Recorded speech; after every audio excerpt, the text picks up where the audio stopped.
Live it is, the fourth hour of the Alex Jones Show, and I'm delighted to be joined by my guest. She is known as Roaming Millennial. She is a YouTuber and host over at CRTV. You can find her on Twitter at Roaming Mill. Roaming, welcome. Hi, thanks for having me. Now, I want to get into gun control because we were talking about it. I was talking about it with Alex before the break. This March for Our Lives event over the weekend, obviously a big voter recruitment drive for Democrats. You know, less than 10% of the attendees are actually children. But we've seen polls over the past 48 hours which show this lead in terms of the House race for Congress in the midterms has narrowed to the point where the Democrats had a 15-point lead back in October to a 5-point lead now. I think this is going to backfire spectacularly, this gun control narrative, because it might force Republicans to rally and to get out and vote in the midterms, whereas before they had no real reason to do so. Obviously, the Democrats have this big anti-Trump narrative. That's their entire, they've basically got no policy platform, but they're trying to make it a referendum against Trump. They're active. They've got people out. The Republicans don't really have that energy. They don't really have that momentum. But I think they're going to get it out of this insane crusade against the Second Amendment. Now we have the New York Times op-ed, repeal the Second Amendment. We got the protest signs, you know, at the event, ban all guns. I think this is going to backfire massively against Democrats if they continue to follow this narrative over the course of the next 6-7 months. Do you agree? I completely agree. And if you just look at what we saw happen after the CNN town hall event with Dana Lash, her getting berated, same thing with Marco Rubio, we've seen an increase, an exponential soar in the amount of people just Googling how to join the NRA, how to support the NRA. And you have people like me who have always been pro-Second Amendment, but have never really, I guess, taken this as one of their most important or most passionate issues. I joined the NRA after that interview thing because I just felt that I had no idea how anti-Second Amendment a lot of people were. And I think there's tons of people out there who are feeling the same way right now. Every time Democrats push for more gun control legislation, we see there's a rise in people buying guns because there actually is, I think, a legitimate fear among a lot of people that this is going to lead to more bans on things like AR-15s, the boogeyman that actually is no different than a lot of other regular rifles that I guess look less scary. But I think it is a dangerous thing for people on the left to be doing right now because gun owners are some of the most galvanized, most passionate voters in the U.S. So trying to target them so fiercely and trying to, I guess, demonize an organization that has around 5 million members in it is just not a good idea.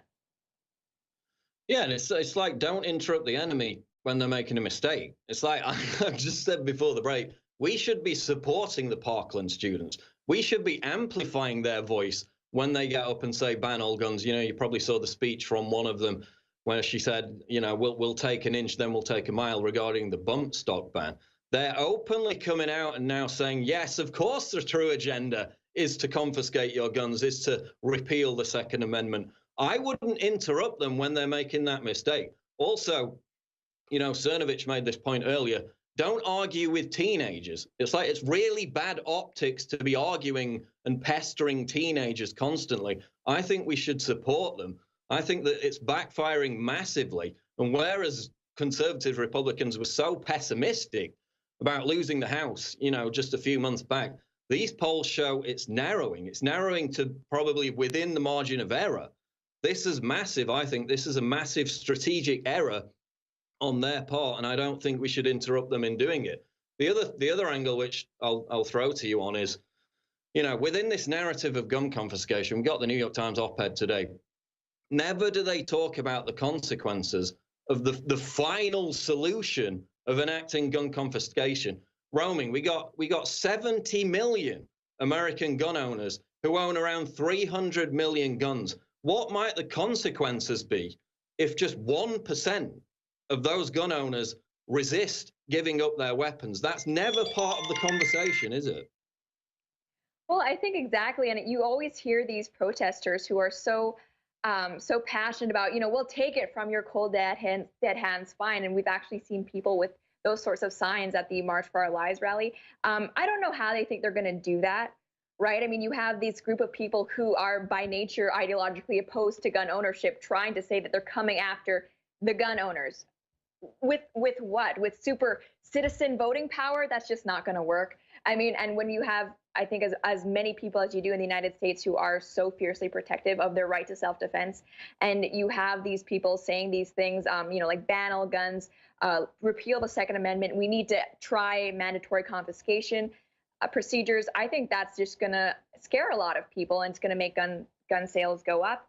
And I think we are seeing Republicans being galvanized around this issue. And it's too bad, because I think at the end of the day, they've really politicized this tragedy, this Parkland shooting tragedy, which I think has really highlighted a lot of faults in law enforcement, right? I mean, we have these sheriff's office that ignored different calls, did nothing when they knew this person was a threat. We have the FBI who is ignoring several tips about a possible shooter. They do nothing. There are actual real policy problems that have been highlighted in this terrible shooting. And instead of focusing on those and the solutions that may actually be able to prevent things like this happening in the future, they've turned the entire NRA into this boogeyman, which is an unrelated topic. It's not going to help prevent things like this in the future. And I think it's just an obfuscation of the actual problems.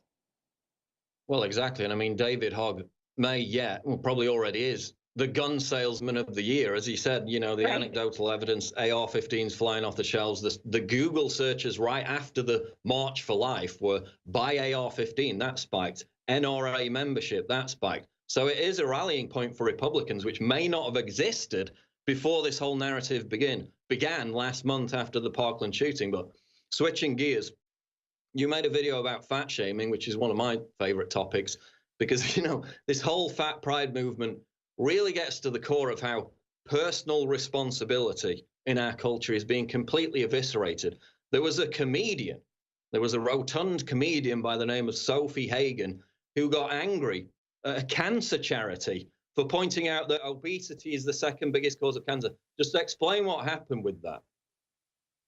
Right. So Sophie Hagen, whose Twitter account is just a treasure trove of lulz, she had a real issue with this cancer research charity who does nothing except try to raise awareness for public health concerns, just trying to let people know that, hey, obesity, I think it's the second largest contributor of preventable cancers after smoking, right? This is a serious public health concern. And especially if you're living in somewhere like the UK or Canada, this is actually an issue that taxpayers need to be aware of, because guess what? When these people have these health-related issues, we're all paying for it, right? I mean, it's everybody's burden at that point. And for some reason, for this activist, she took that as a personal slight against fat people. And I think she actually tried to insinuate that the Cancer Research Society trying to raise awareness about obesity-related cancers is more damaging than the actual obesity-related cancers. Oh no, I've got the quote here. This is what she said. Society viewing fatness as a negative thing kills more people than obesity-related diseases. That's literally what she tweeted.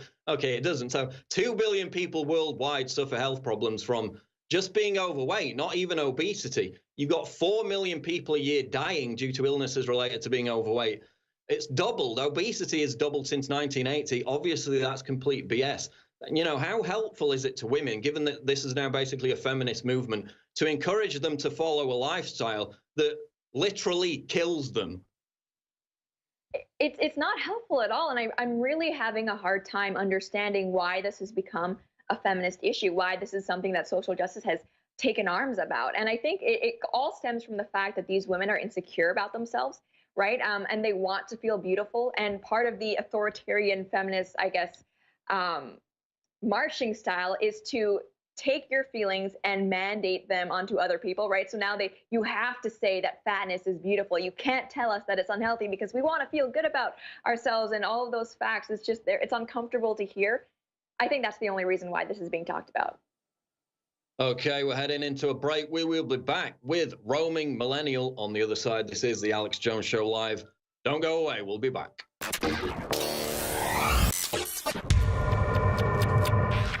InfoWars Life is bringing you a breakthrough in modern medicine. Introducing Pollen Block. We have found an extraordinary new, natural way to alleviate seasonal distress symptoms, including promoting clear nasal and sinus passageways, eye comfort, and respiratory function. In the 1960s, researchers in France noticed that people who ate certain quail eggs experienced less seasonal immune and inflammatory responses. They began studying this effect in published trials, and decades later, we now have the fruit of this research, a fast-acting, chewable tablet that helps alleviate seasonal distress symptoms. Pollen block is natural and effective. It is not an antihistamine. In fact, current research has found that it actually acts by blocking the activity of tryptase, which is an enzyme that amplifies immune and inflammatory responses in the body. Go outside and enjoy the air you breathe. Head to InfoWarsLife.com and grab a pack of our pollen block chewable tablets.